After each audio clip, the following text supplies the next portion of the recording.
Didn't happen. Okay. You were gone. This is the Cortney and Harry Potter show right now. Hello. Hello, YouTube. We have equally had a bottle of wine, or we're about to finish a bottle of wine. Each had a bottle of wine, yeah. so we're ready. Yeah. And we have Harry Potter series right here. And we're going to drunkenly tell you the plot of the Harry Potter series. And it will go horribly wrong because I haven't read the books in years. Yeah, let's do it. Wait, let's do it. First one. That one way better than I thought. Mr. and Mrs. Dursley of number 12, Privet Drive, are perfectly normal, thank you very much. That was scary because I was on point. That's that was shit, man. The Boy Who Lived, Chapter 1. That is actually, yeah, I mean, everyone remembers the first chapter. So, okay, so yeah, The Boy Who Lived, first chapter, with a creepy baby in a basket who... Dumbledore leaves Harry on the steps of his abusive aunt and uncle. Because that's logical. Full well he's gonna get abused, so like somebody arrest Dumbledore now, get a time turner and do it. McGonagall is constantly the person that's like, don't do the thing, and everyone's like, we're to do the thing, and they do the thing, and then McGonagall's like, well, you fucked up. The end. That's the whole series. That's yeah, it is, actually, yeah. Harry talks to a snake and is adorable because he wants to be friends, and he asks him, like, where you from, bro? And he was brought in captivity. Yeah. Okay, we're gonna repeat each other. I feel like the first movie and like the last movie are the ones that are like in our brain. Actually, that's a scientific fact. We remember the first and last things. Yeah, what happens in the sixth one?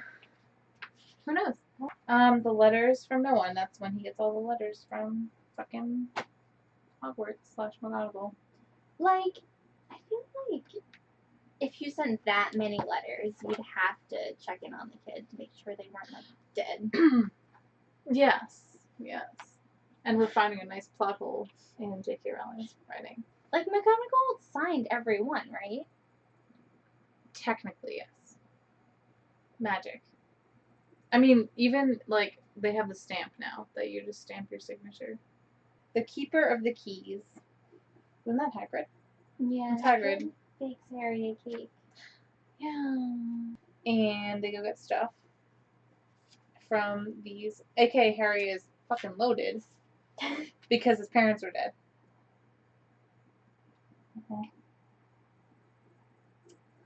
Yeah. At age 21, even though in the movies they look like they should be like 36. Exactly, not a I'm year looking older. at you, Hollywood. We're in Diagon Alley. Oh, good, Diagon Alley. Where he meets Draco here, doesn't he? Mm-hmm. He does meet him in the dress shop. Yeah, and Draco the fitting room. That's very awkward. Oh, Harry woke up at 5 o'clock and was too excited and nervous to go back to sleep. School started at like 7:30, but we got there at like 7. Yeah. All right, they're going to platform 9 3/4.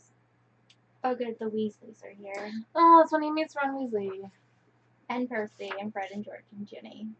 Yeah, but they're not important. According to the movie, they're not important. Listen, they were, yeah. So he meets the Weasleys, and they tell him how to get into 9 3/4 platform, and he goes on to the Hogwarts Express. And then Harry buys all the candy. He does. Even the pumpkin pasties that apparently are bombs that they're selling to children. Cursed child, yeah. Spoiler. He did not dream his dreams. He made them a reality. Ron doesn't like corned beef. I don't either, Ron. I don't either. Hermione shows candies. Up. Neville shows up. Like, who's going to be in Gryffindor? Maybe the kids he met on the train. Maybe. Well, that one maybe they're going to be important. What? Okay, like, who is this? Mm-hmm. The picture. Who is that? Is that supposed to be the Sorting Hat? That's like... What is that? I don't know. Hold on. What does he have in his hand? Like a ukulele? It looks like a machine gun. Well, that's like I wanted to say umbrella, but it has various... I'm not sure what's happening. What is that? We're going to have to Google. That. Him. What is he? Who is he? Should I dramatically read? Yeah, please sing it. I can't sing it, but I can. I'm not drunk enough to sing it, but I will read it dramatically, as if it was a poem. Because Why is a philosopher's stone in England, but sorcerer's stone in America? Why? I know it's because we're not as smart as like England, but why? the hat, the Sorting Hat, who is quite fabulous in my personal opinion. Though I don't agree with the idea of breaking people up into houses based on personality traits that they have when they're 11. I mean, that is a great house. For I'm the Sorting Hat, and I can cap them all. There's nothing hidden in your head the Sorting Hat can see. So try me on, and I will tell you where you ought to be. Oh God, there's more. You might belong in okay. In Gryffindor, where they're just and loyal. No, That is very Ooh, wrong. erase that. Please erase that. I'm keeping that in when I edit. No. Okay. You might belong in Gryffindor, where dwell the brave at heart. Their daring, nerve, and chivalry set Gryffindors apart. You might belong in Hufflepuff. Okay, you're so bad. Okay. You might belong in Hufflepuff, where they are just and loyal. Those patient Hufflepuffs are true and unafraid of toil. Or yet in wise old Ravenclaw, if you've a ready mind, where those of wit and learning will always find their kind. Or perhaps in Slytherin, you'll make your real friends. Those cunning folk use any means to achieve their ends. So put me on, don't be afraid, and don't get in a flap. You're in safe hands, though I have none, for I'm a thinking cap. Hey, remember when Ron whispered to Harry, "I'll kill Fred"? He was going on about wrestling a show, because that just happened in this book. No. Okay, so they all get sorted. Obviously, Harry. They all get put into Gryffindor. That's pretty much all that's relevant. Because nobody goes into the evil house. Yep, because Slytherin's evil forever. Professor Quirrell's talking to Snape, who's clearly evil. Clearly. Snape is the devil. I mean, yeah, the potions master. I'm gonna let you handle this one because I have a lot of rage.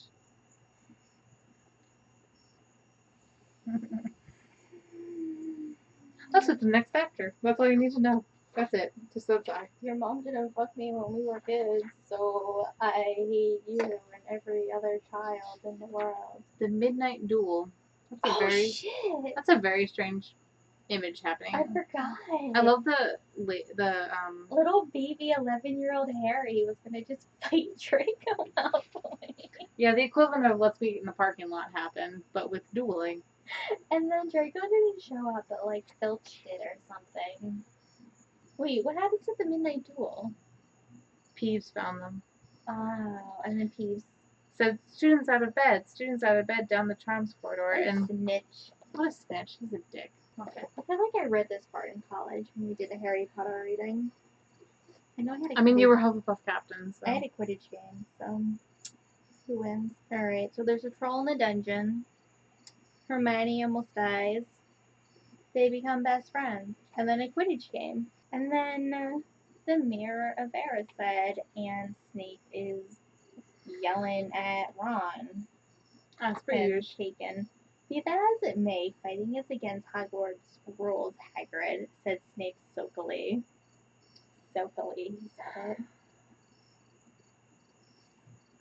Dumbledore thinks it's a good idea to give Harry the invisibility cloak.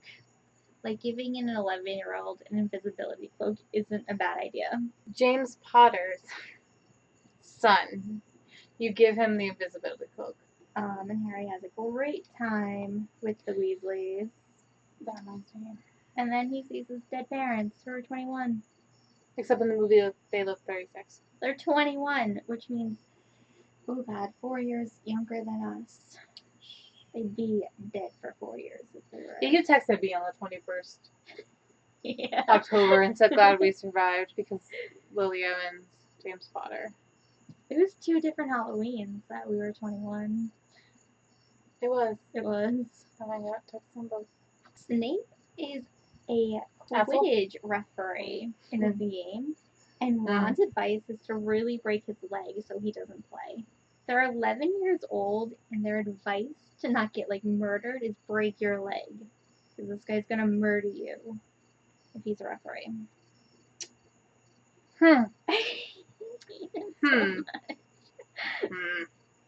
It's literally gonna take us 500 hours to get through this series. We're gonna be sober by the time it's over. I will make you a Philosopher's Stone right now for some Nutella. I have Nutella. Malfoy and Ron are under Hermione's seats. And Neville, Crabbe, and Goyle are fist fighting right now. Oh, this is where Snape's on a broomstick. Does Snape know how to fly?